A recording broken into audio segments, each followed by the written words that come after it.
You are listening to Beyond the Wheel, a podcast about the people and ideas that drive the RV community forward.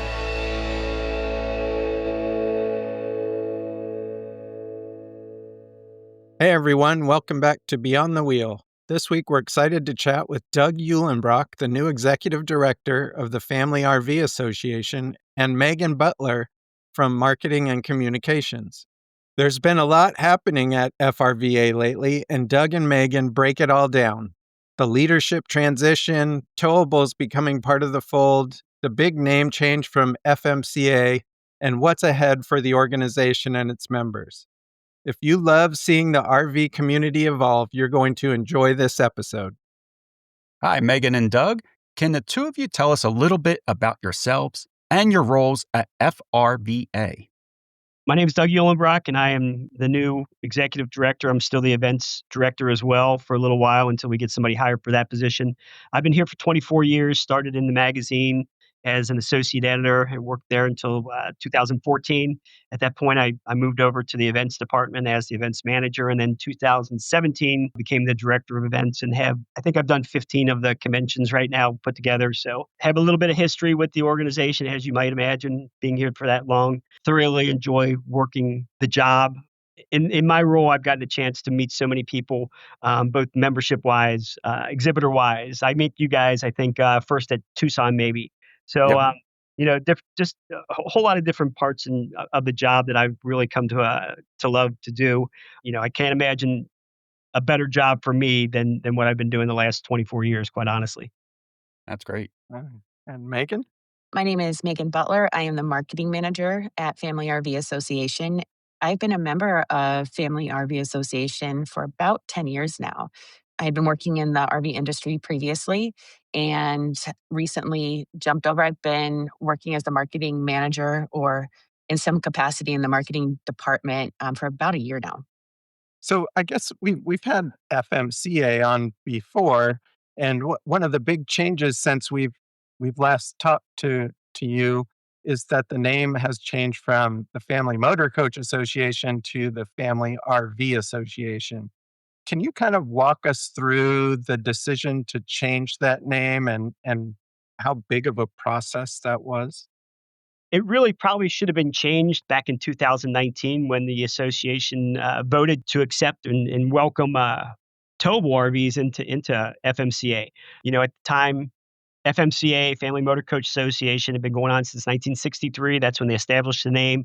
It's carried through. Everybody kind of recognizes who we are through that name. But until 2019, we were motor homeowners only. Once we brought the towable and made them part of the family, having the name of FMCA kind of didn't make sense, but nobody really decided to change anything until, a year and a half ago, during the governing board meeting, they chose to change, which made absolute total sense. We're not motor coaches anymore. We're RVs.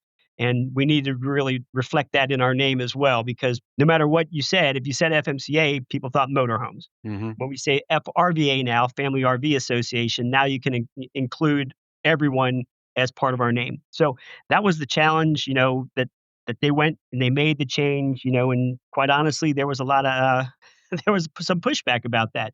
People like their history and they don't think that they need to change names, even though, what you need to be telling people is different. So they were able to get that changed. We jumped into it last fall, really, as far as bringing out the new branding and trying to get the name out there. And there, obviously, when you do something like that, there are a lot of hiccups along the way. You wouldn't imagine, and Megan's still finding FMCA out on things and in places that we have no clue about. And, we'll stumble upon these places and these websites and these mentions. So it's an ongoing process, but I think we're at a point now where we've got the logo out there. We're getting that, shown everywhere we can. We're making people aware of the name change, and it's really starting to have some effect, I think. And Meagan and Sherry Light, our membership director, they're up at Hershey recently and really doing a good job of making sure the folks who were there know that, yes, we were Family Motor Coach Association. We still hold the same values, but we are now a larger family with the towables involved as well. Yeah, I imagine 60 plus years of a name, you're going to be finding that FMCA around in some strange places probably for the next few years. That's right, and there's a lot of places that we can't change it. I mean, it's historical stuff, and we don't wanna change that. I mean, Right. we do embrace our history and our legacy and all the things that are involved with Family Motor Coach Association. That will never end, but going forward, and that's what we're doing, we're looking forward to what we can do not, yesterday, not today, but next year, 2 years, 5 years, 10 years down the road. You guys know the numbers as well as I do. Motorhomes are a smaller portion of the RV Hmm. world than the towables. So motorhomes are always going to be part of us, but we have to understand that the towable market is where the people are. I feel too, Doug. I know you said that you probably got some pushback. People like their tradition, but they got to keep in mind too that there are new people entering this space all the time that need to know that you guys are open to all RVs. I think for the first time buyer, it's always a towable. For the most part, I think most people start out in a towable. So you're going to get that younger crowd. And I think you want to let them know, hey, this space is for you also. So I think it's a smart move on your part to change the name. Kenny, you mentioned that, and if you ask probably our executive board, 14 or 15 people, how they started RVing, I bet you at least 10, maybe more, will say exactly that. They Yeah. started with a trailer or they started with something else, and then they moved into a motorhome at a future date. But most of them did start pulling something. Yeah, I bet. Yeah, yeah. I have no doubt about that at all. I started as a towable owner, but we didn't join when it was FMCA back until we had a Class A at that point. And then I got a solo RV and it was a towable.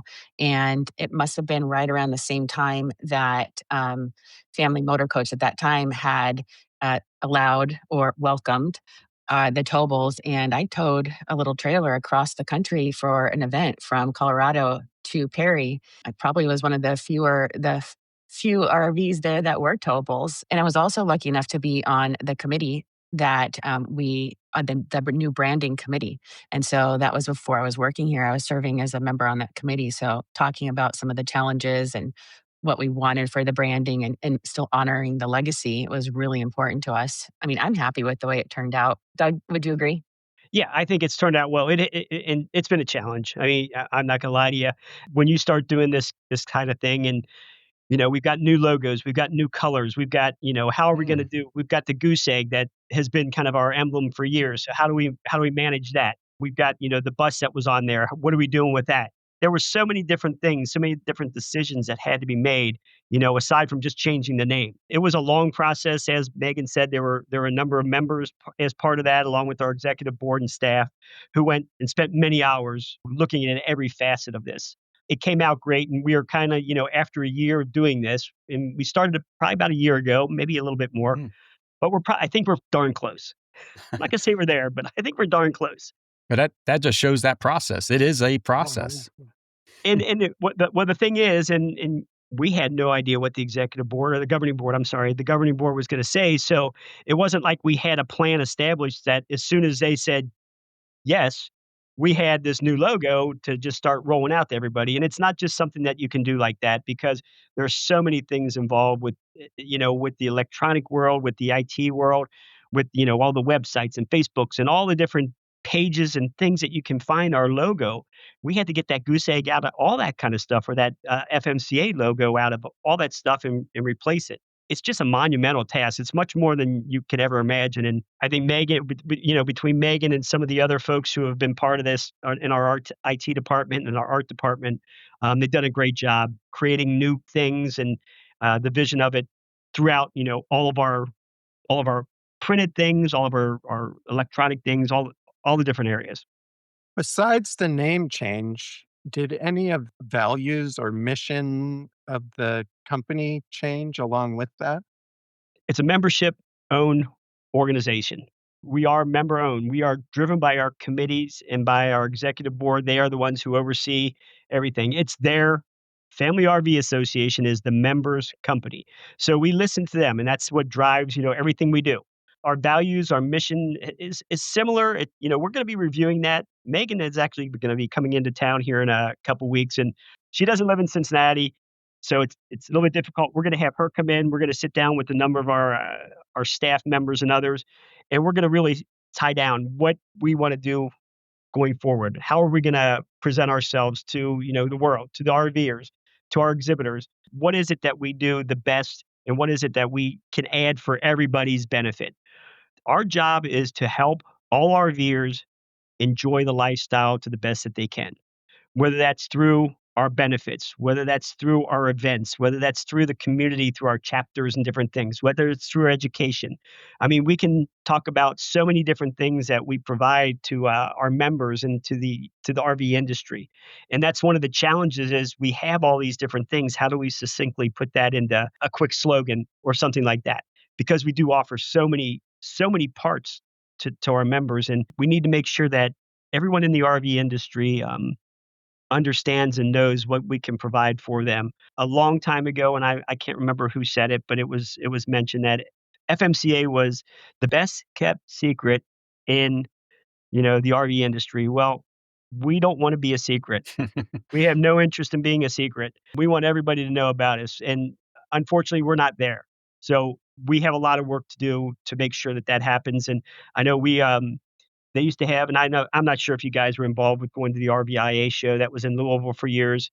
It was the one place where you got to really get out and be part of the industry, talk to people, make connections. Those types of that went away. So now the place to do that is kind of the Tampa, the Hershey, the Quartzsite. Those are the places where everybody in the industry is gathering at once. So we are definitely going to have a presence at all those shows going forward, so that we know that the not only the RVers know that we are a player in this industry, but the other industry, people. We want to partner with them. We want to talk to them about how we can introduce them to our members. And that's a big part of what we're going to be doing here over the next couple of years is really, and I hate to say it, but we're going to be reintroducing ourselves to the RV industry as a whole. I know you say that you're a best kept secret, Doug, but I see the FMCA plates often. I mean, every time I'm out in my RV, everybody, maybe not everybody, I see a lot of them.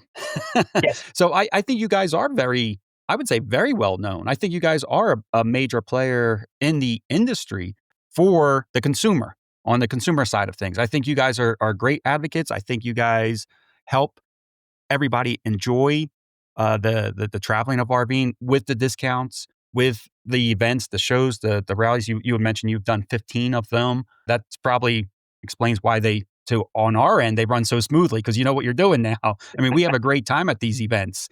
You might have a different perspective of that being on the back end of what it takes to actually get that show off the ground and that rally together. I have a slight curveball question for you. As you're rebranding and getting this name out and talking about those plates, will we see new plates? Like, will my FMCA plate now change to a FRVA plate?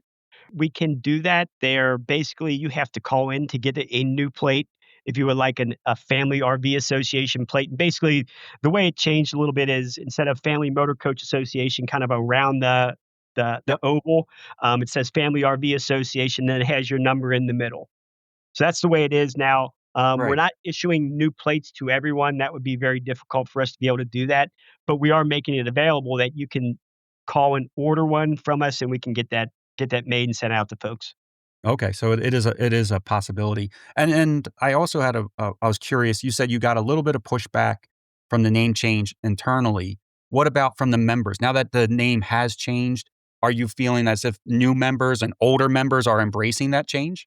New members are fine with it. They don't have a problem. I'm guessing the lower the number, the more problem you're going to have. Mm. So if you have a 100, you know, our numbers are sequential up through 5,000 now or 500,000 now. Wow. Wow. If you have a 200,000, 100,000, you don't like it one little bit. Oh, okay. So the newer, those folks joined back in the 70s and 80s. So they have a different kind of history Mhm. with the association. They have their mindset that this is a motor homeowners association, and their mind's never going to be changed about those types of things. Typically, most of the folks, most of our members, they understand and they realize that if we did not make some changes, we might not be around. I think those who are members who have a good understanding of what's going on in the RV world, they could see that.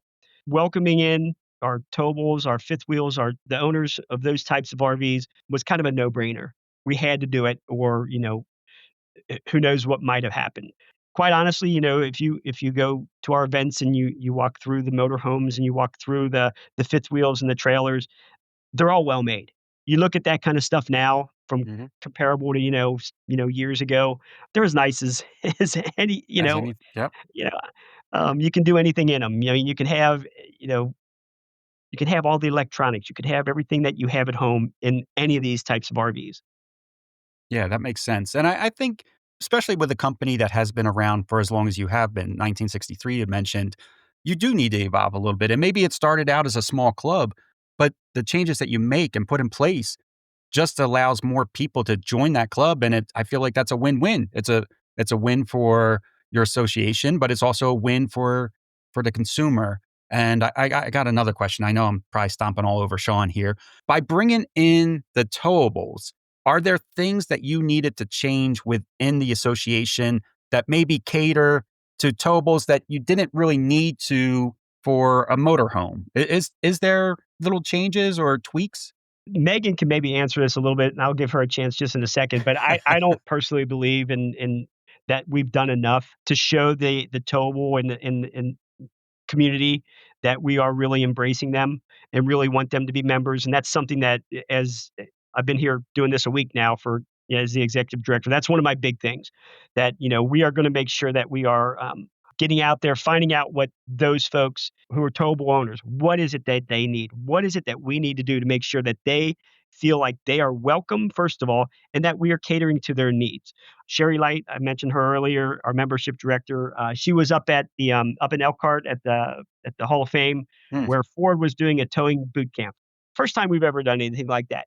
So we want to get up there. We want to be part of those types of things. If we're going to be an association that welcomes all RVers, we need to show that we are interested in all RVers. And that was a great boot camp that they did. And we may be talking to Ford a little bit more about doing some of these at our events, or at least working with them in the future as they put these things together, because we need to understand. And for so many years, if you look at our website, if you look at all the stories that were in the magazines, they were all based around motorhomes. Recently, Robin Gould, who is our director of communications now, she's doing so many more things on the towable, units that are out there, getting the information, the products, all the, some reviews on those types of things as well. So we have a long way to go. I'm not going to lie to you about that, but we are definitely focusing on doing more and more things that we can let those folks know that we do care about them, and we are going to help them in their quest for for a good time out when they're RVing. I got my magazine yesterday and I noticed there's a towable on the cover. Right. Yeah, it's my job really to look at the balance because I don't want it to go one way or the other. I mean, it's with the name change, the rebranding, the mission, welcoming towables. I want that balance of where you've got the motorized versus the towables. As a towable owner, one of the things that is easy for me is like when I go to the events, what do I need as a towable owner that a motor coach might not need? Mhm. And the more and more towables we get, the more and more people start recognizing, oh, we need to change the way that the welcome packet is put out or the signs that are in the window because we don't have a pilot and a co-pilot driving a big motorhome. We have, a truck, and where do you put those signs? And so it is neat. You'll notice, and I'm sure Doug would agree with me, is like the every convention we get more towables coming and then more people making suggestions. So much so, which I'm very excited about, is that we now have a towable committee. So because we are a member owned organization, we have committees that address certain issues and support the RV industry. And one of them now is the towable committee. And that committee is working on just some ways to give visibility to the towables. And like up in Perry, I think we're working on a towing rodeo. So we can do some a competition of sorts with backing. And what's even funnier is when you do it with somebody who drives a motor coach and maybe they tow a toad, but a toad you can't back up if you're four down. And so I'm really excited to see that. But that idea came from our towable committee. That sounds fun. Yeah, that sounds like a really good idea. You had mentioned the best kept secret. And one of the things that I think was a secret, at least to me, before I joined the association, was two things. All the benefits. There's so many benefits that come along with membership that I didn't realize until after I joined, which I think is huge and keeps a lot of people as members even. And then the other thing is the magazine. I think it's probably one of the best written products out there in terms of RVing, the only RV publication that I read cover to cover when I get it. So those two things I think make the FRVA stand out from other organizations. So my question is, bringing in the towables, how did any of the benefits or anything like that change to be more geared toward towables, even though I don't think that was an issue before, but I wanted to ask? I don't know that we have, and I'm sorry if I'm maybe not answering this correctly, and I'm sure Sherry will correct me if I'm wrong. I don't know that we have anything specific have been able to come up with anything specific for towables yet. And there's a couple reasons for that. And, some of it is numbers. It's how many towable owners do you have? And right now our numbers are not exceptionally great in that. So finding a partner to provide us something is hard unless you have an audience that they're going to be talking to or that somebody's going to use that benefit. Now we're getting closer and closer to that point where we can go out to people and say, "Hey, we want to do this. We want to do that." Ford, we're talking to them about doing some things with us. And then, obviously, if they're using their trucks to tow, they have some other folks in the industry who they're working with. So if we can get in with them, then maybe we can get in with some of their partners. Those types of things I think are going to help us in the future. Every new towable owner who we welcome into Family RV Association helps us get a little bit closer to being able to do that. The same thing happens with events. We obviously want to bring as many towables as we can in for display RVs. We also want those guys, who are selling special products that only towable owners need. We want to get them to the shows as well. Well, they ask us, okay, how many people are we going to be talking to? We could say, well, this is how many towable owners we have maybe coming. But we also need to understand not everybody who owns a motorhome is always going to own a motorhome. Sometimes they're going to go and say, hey, this is really nice. This one I'm looking at. And I've got a pickup truck. Why don't we just go this route instead? There are some conversions there as well where we're going from motorhome into a towable unit. And I think you're going to see a little bit more of that as we go on. And you walk through some of the fifth wheels, and I mean they're incredible. Just the living space inside of those things. You walk in, it's like, oh my gosh, the ceilings are 10 feet high. You've got multiple slide outs. You've got supersized bedrooms on each end. It's like, what's going on with these? A lot of that kind of stuff is very attractive for folks. And if they have the ability to do it, they may just move over into that. So that's the kind of things we're doing now is trying to attract more members. More members on our end will bring more benefit partners, more exhibitors. Membership is our number one thing. So as our membership grows, it helps every part of the company. Our roadside rescue we have a towable plan. Currently, it's our prices. We have a towable price if you're a towable owner, and then we have a motorized. And I think that they're really great prices for a roadside service plan. 129 for a towable and 159 for a drivable. And I understand that I'm a very lucky person. I have both. We are one of those people who had a Class A and now we have an Airstream trailer, but I also have a Class B. I would say, I still have my roadside rescue attached to both of them. And so I would definitely say that that's a benefit that we do give to our towable members, which is a great benefit as far as I'm concerned. It's a great price for a roadside service. Can't beat it. I think the other thing that's good in terms of the FRVA is that it's like you said, it's membership based. And so if there are people out there that want to form a club, I'm not sure what you guys call them, but a group that is focused on a particular thing, they're welcome to do that and increase inclusivity, I guess, in the organization. Well, we do have, and you're right. We have our chapters, and one of the first towable chapters was the Grand Design chapter that was created. I'm not sure how long ago, maybe a couple years ago, and they had a great presence at our last Perry event.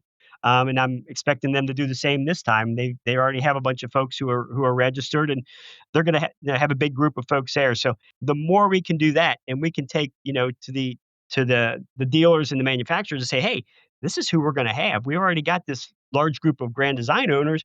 Grand Design, what are you guys going to bring? If you want to talk to some of your owners, here we go. They're right here. So I think Grand Design chapter is one of our fastest growing chapters. It was recently one of our fastest growing chapters, which I think is incredible.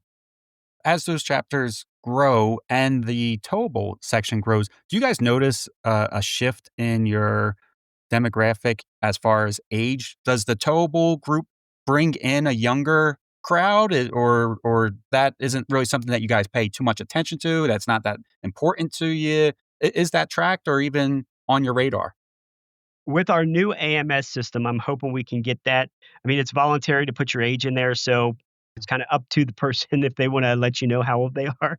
I think if you see the demographics, you're going to find that towable group is a little bit younger than the motorhome group. It just in general. I'm not, it's a generality thing, but I think it's the case.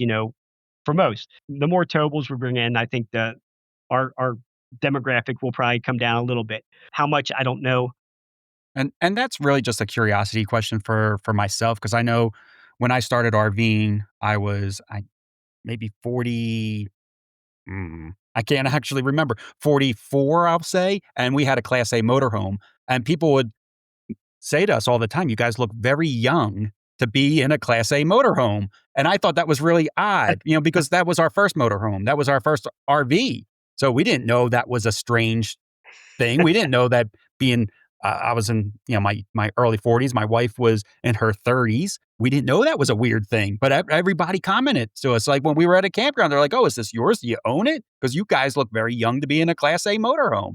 So that was more of a curiosity question for me, if you guys see that. And I always tell people too, being my age, starting RVing at 43, my only regret in RVing is that I didn't start it even earlier. I wish I was in my 30s or even 20s starting an RV. So I think grabbing a younger audience and showing them just how great RV travel is very important.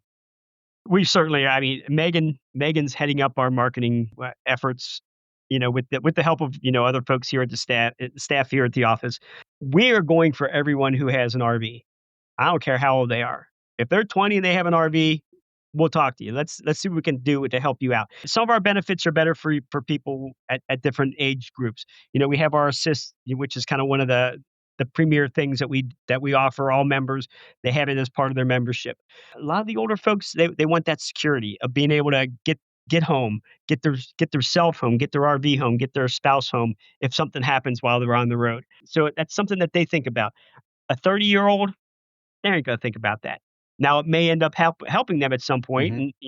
and and they need to know that they have that security. But for most of them, that's not a reason that they're going to sign up. They're going to sign up because they can get tires, or they can get the roadside rescue, or things like that are more applicable to their age group. But all of our members have the opportunity for the same benefits, no matter what type of RV they have.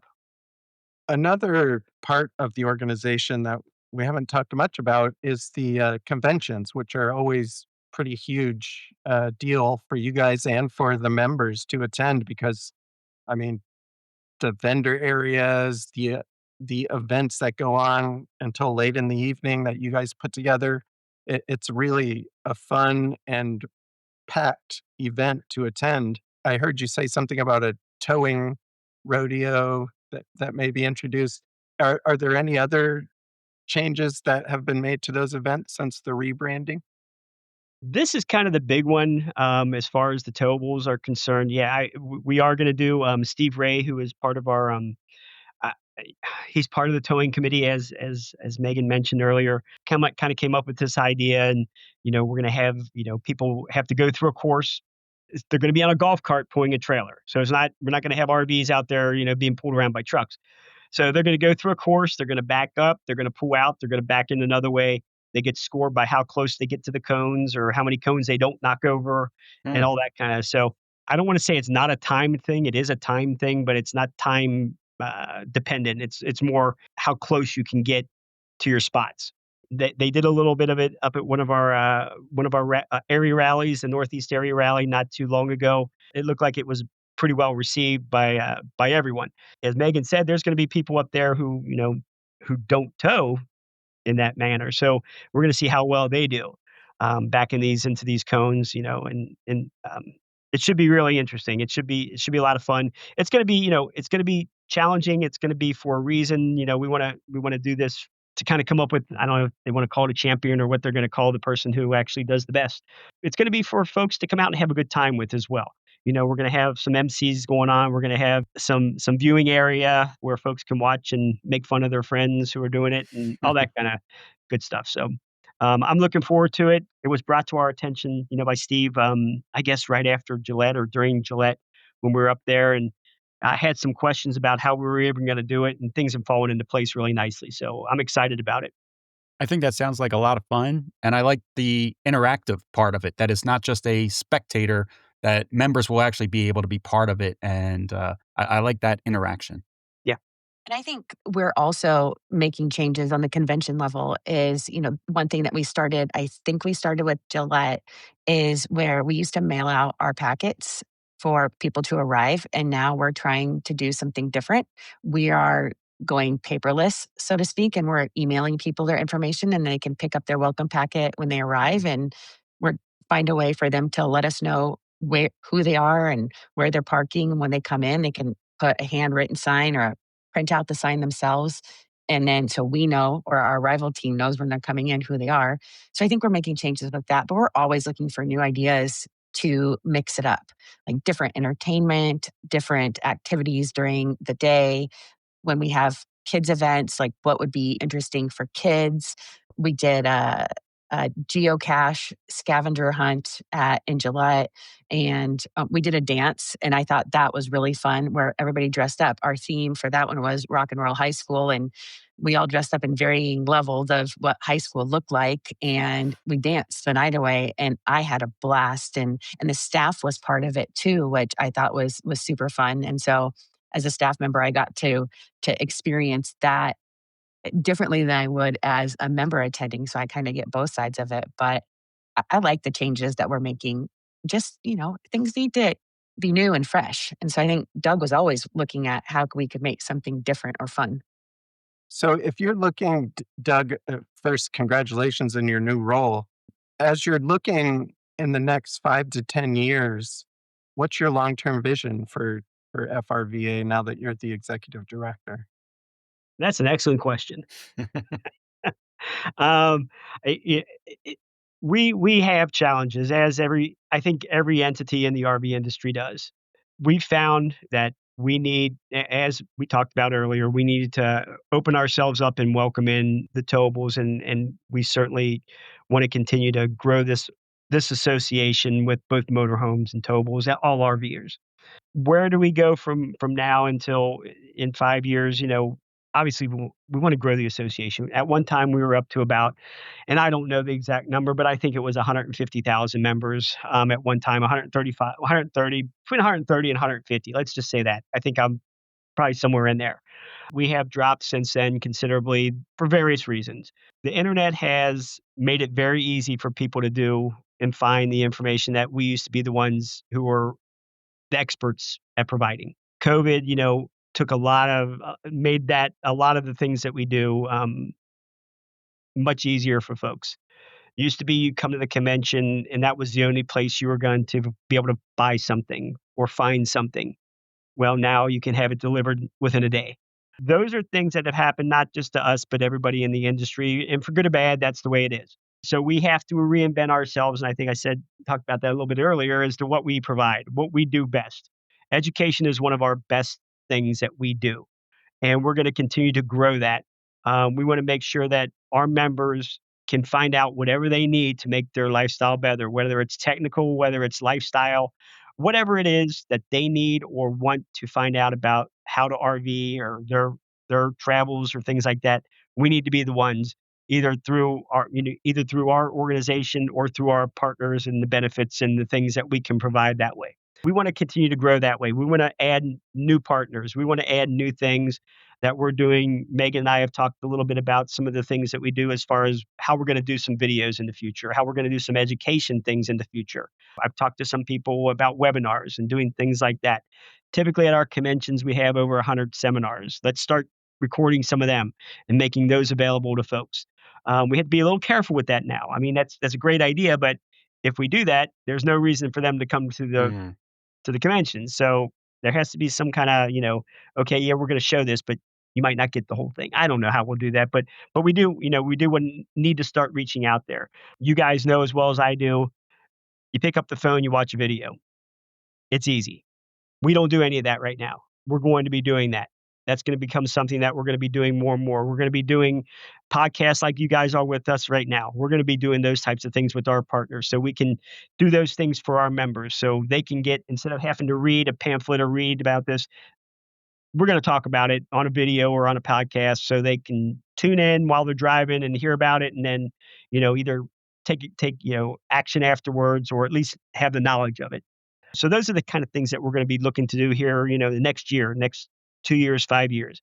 I would love to see us getting back towards 100,000 members. People will say you're crazy, you can't do it. Well, you know what? I'm new. I can do whatever I want right now. So let's just go ahead and shoot for the moon if we can. I mean, why not? Yeah, and I think with the RV industry continuing to grow amazingly, I'm not sure how it keeps growing and growing, Right. but as it continues to grow, I think it's not unreasonable to shoot for even that 150,000 member mark, if the industry keeps growing like it does. I would love to get to that. I don't know how long I'm going to be around to see that. Maybe I would love to see us get back to that number. There were times when we would have.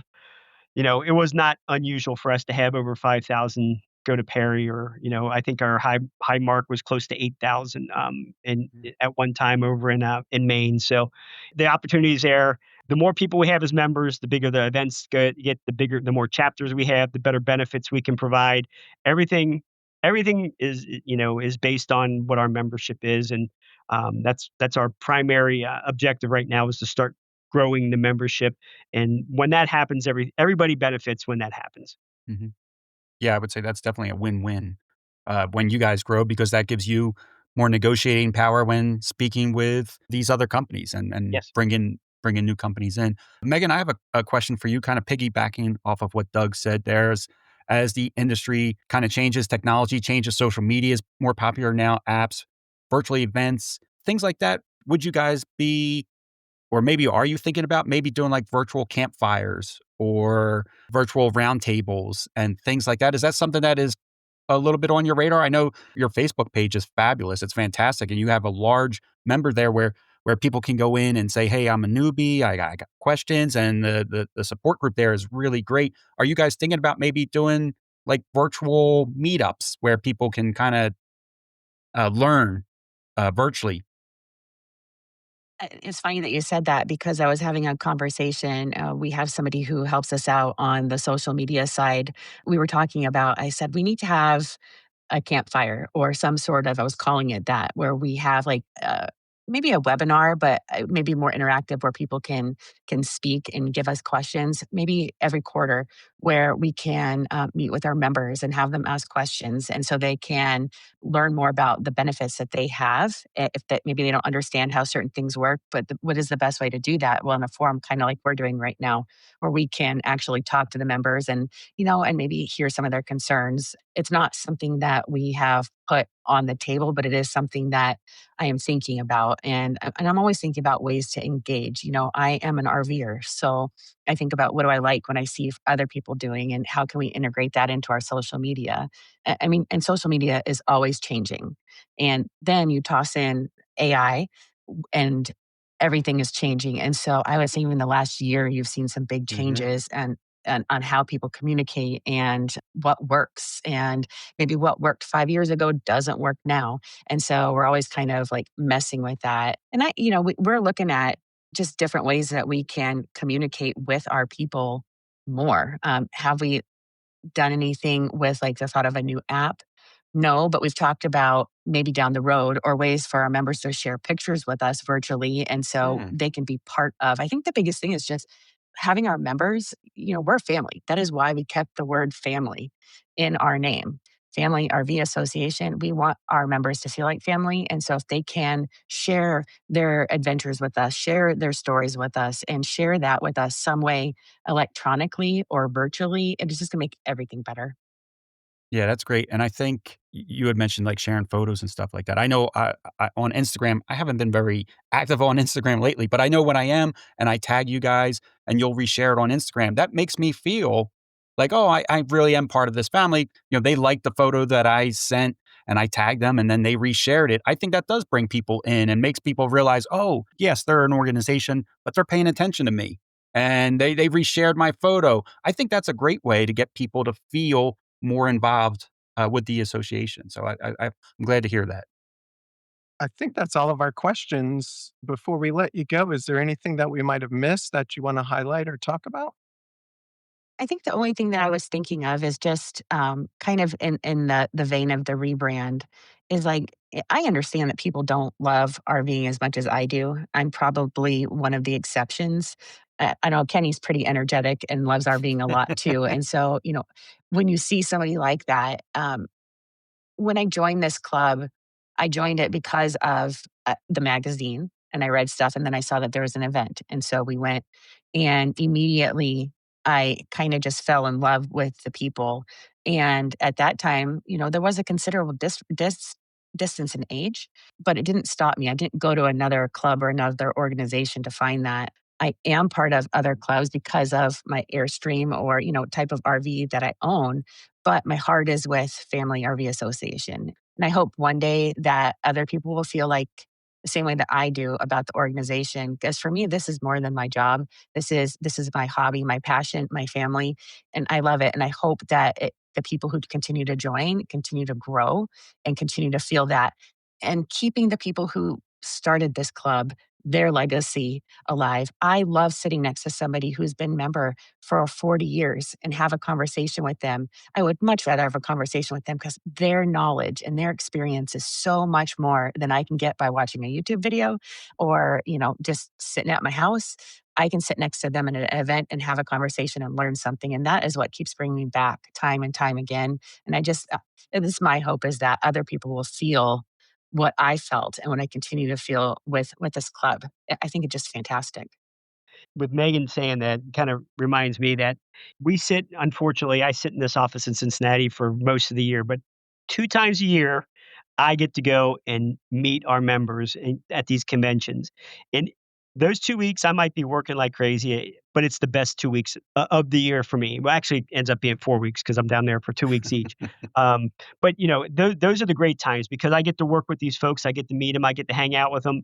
I get to hear about their stories. I get to hear about their family. I get to talk about my family with them. And, we've become friends. And, I was very fortunate, earlier this week when I was named the executive director. It's incredible how many texts and emails and I receive from people that I've worked with, I'm working with now, but who I've worked with in the past, congratulating me and encouraging me, and they have a real sincere desire to see the association continue and flourish, and getting some real enthusiastic messages from them, and that makes me want to perform, and that makes me want to make this place the place to go for RVers, no matter what they're looking for. This is where they need to be involved with. Yeah, in terms of all the different RV events that I've been to, and I think Kenny feels the same way, like the crowd at the conventions is kind of my crowd. I enjoy going to those. The pace, the atmosphere, the friendliness of the people. It's really the most comfortable RV event that I attend. So I tend to agree with what Megan said. As a member, that really is. It does feel more family environment than any other event that I attend. So yeah, that's great. That's great that you guys both want to continue that, and we really enjoy having you guys on, and look forward to talking to you again in the future when you have more exciting news to share with us. So thank you both very much for your time today. Well, thank you guys. We appreciate it. Yeah, it was fun talking to you guys. Thank you so much. Thanks for joining us today for this conversation with Doug and Meagan from FRVA. It's always great hearing directly from the people shaping the future of the RV community. If you enjoyed this episode, share it with a fellow RVer, leave a rating or review, and make sure you are subscribed to never miss a new episode. We appreciate you listening and being part of the community. Until next time, safe travels, and we will see you down the road.